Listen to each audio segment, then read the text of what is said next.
For a number of reasons, a history of women in the world, particularly in India, is a history of gender discrimination. Women since ages have learned to submit to the male authority for simple survival needs. A predominant characterizing feature of women has been their total submission to the authority of custom, law, religion, and convention. A case of discrimination against women can possibly be built up on these very grounds. Gender discrimination is an old age thing in India. It's not new to us. It has been in our tradition since ages and ages, where woman has been subjugated by religion, by tradition, by economic conditions, by her not being made important in decision-making roles. These have been some of the factors which have contributed to her lower status. And what is discrimination starts actually right at her birth. As you all are aware, that even a birth of a girl child is not welcomed in India, and various means are adopted to see that she is thrown away. We have found through studies that the first child, whether male or female, goes through. Now if the first is a male and the second is a female, she also goes through. But if the third child, if it is a girl, because even if the family had one boy and one girl, the third one is a girl, she becomes the second girl. Now the family thinks that's a liability. Some 20 years ago there used to be theories in human biology that suggested that these differences between men and women arise from the fact that the two have different kinds of biological and physical capacities, and therefore they are differently evaluated and differently located in society. I think today, with all the research that has taken place, it is becoming very clear that this is not how things have been throughout human history, that in fact it is in some senses at a point where man made his shift from food gathering and hunting to settled agriculture that this distinction began to grow. Therefore, if one were to look at human history, it would appear that it is with sedentary agriculture and with land becoming a means of property that the discrimination of sexes or gender really crystallized. And therefore, the argument which is now gaining ground and which is also substantially respected is that gender discrimination is not a God created or nature created phenomenon, it is actually a man-made phenomenon. It is in fact created by society. The question of discrimination cannot be connected to a particular group, social or religious, or to a particular community. Students in particular and adults as well carry the impression that as if traditional societies are gender discriminatory societies and modern societies are not. Let me say this, that in fact gender discrimination is a characteristic of all societies, but the subtle manner in which these discriminations are nuanced or they are kind of expressed may vary from a traditional society to a modern society.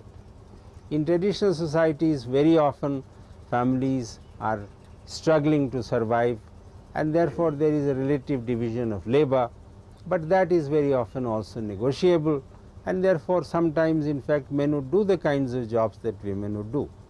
Whereas in a middle class modern society, you will find that the women are put behind doors and they are therefore left to do the drudgery of housework. The position of our minority women is not very different from all the others, and the whole question is that it is the effort of the National Commission to bring up our sisters in minority and bring them on a par with all the others, and for this reason we have tried to tread on it with great sensitivity, because it tends to become a contentious issue.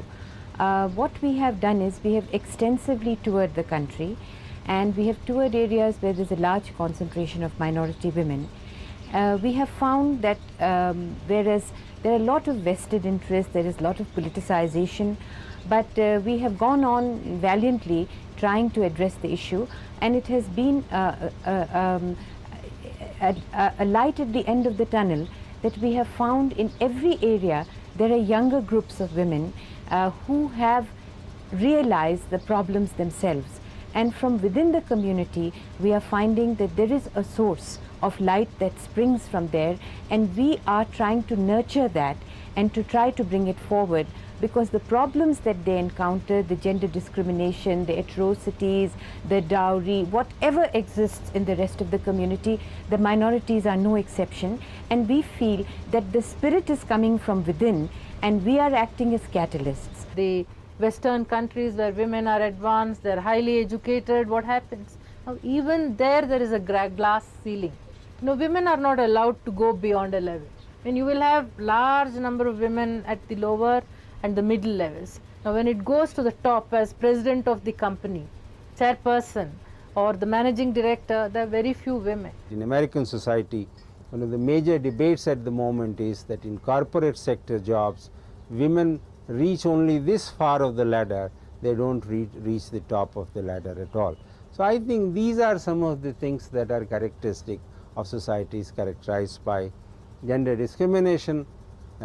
Basically, these do come in conflict with the idea of equality, which I think has become the most catchy and also the most imperative word in the last century after the French Revolution, when everybody is beginning to talk about equality.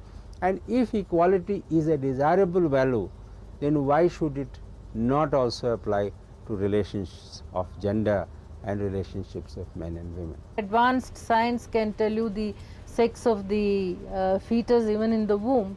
Then you go in for abortion, selective abortion, if the fetus is that of a female. So this is the explicit expression of the discrimination. In most traditional homes, if a boy falls ill, he is attended to immediately. In fact, there is a recent study which has been carried out throughout this country, and which shows that if a boy were to fall ill, he would be immediately taken to the doctor.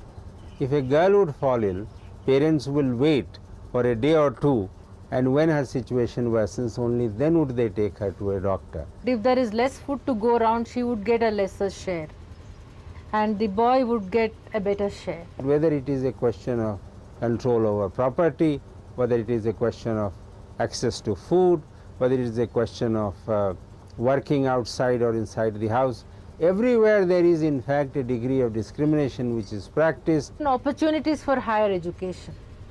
Much less is given to girls than to boys. And when it comes to skill training, much less skills are given to girls than to boys. Now what happens is, with low education, low skills, the women become inferior human resource. With the result, when they enter the employment market, they are not able to command the same kind of price or wages or salaries as the men are able to do.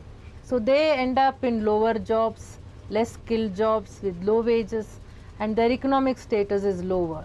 And because their economic status is lower, their social status is also lower.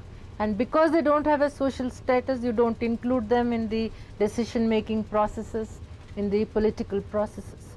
An analysis of the exact role of social institutions causing gender discrimination leads us to believe that social institutions really remedy them unless an effort is made to remedy the situation. Because after all, if it is an accepted value in society that men and women are different, even if socially different, that women ought to be controlled and men ought to be let to be free, that men should have privileges and women should not have privileges, then I would say that all institutions of society would express this basic value of the social system, of the society at large. Now you look at the Indian situation and you will find that firstly the educational system reinforces the stereotyping of men and women in the way that the society would like them to be projected. Recent survey on the parliaments of the world has shown that women are just 10.7% of the members of parliament all over the world. And that is why it is very important for us to bring this critical mass of 33% of women into the parliaments which make the decisions, so that the entire perspective on this gender issue can change. It would be unfair to expect that social institutions as we have them by themselves would bring about the transformation. Let me make this point. You see that those of us who are scientists, when we think of creating innovations, or let us say new kind of technological innovations to lighten the burden of people, we don't think of women as necessarily needing any kind of unburdening in terms of drudgery of life. We have, for example, for more strenuous works like plowing, we have tractors, but the more strenuous work of weeding and transplanting paddy in the fields is done by women, and there is no technology for that purpose. And very often where in fact the technology has become available for lightening women's work, it has been found that it in fact increases their drudgery. The National Commission was formulated by an Act of a Parliament in 1992. It's an autonomous statutory institute with the powers of a civil court. Whereas the formulation of a commission is to be taken as an important initiative, there are some other measures to be taken up as immediately as possible. We must have a massive movement of having literacy among women till such time that we get men and women. Second, according to me, is that we have to change attitudes of the man, because many a time, even if a woman is prepared to go ahead and do many of the things, it's the man who says, no, your job is only restricted to chulha chola. Apart from legislation and so on that everybody talks about, there is a series of initiatives that are called for. One is that in fact in our day-to-day life, in a system where the government is so central, both the planning process and the delivery of planned facilities is in the hands of men. Women hardly have a role to play. Therefore, we should make our administrators and planners sensitive that when they are planning for the society where there is gender discrimination, they should at least be conscious of the fact that what they are planning may be so used that only men will benefit and women will not. And I think first necessary condition therefore is what I would call the sensitization of the planners and the administrators. We need total movement to see that the sensitization of men is done, sensitization at the grassroots level is done. Women should be made aware of the fact that they are discriminated against, because the society is so overwhelming and so overpowering that many women do not even have the realization that they are being exploited. To conclude, women's empowerment must be based upon a strategic help to eliminate gender discrimination, to promote knowledge and capacity building programs, to find out ways to enable women to share grassroots participation and empowerment, to mainstream gender justice and equity through an analysis of social reality, and finally to pool and coordinate the efforts of all such agencies as are involved in women's upliftment.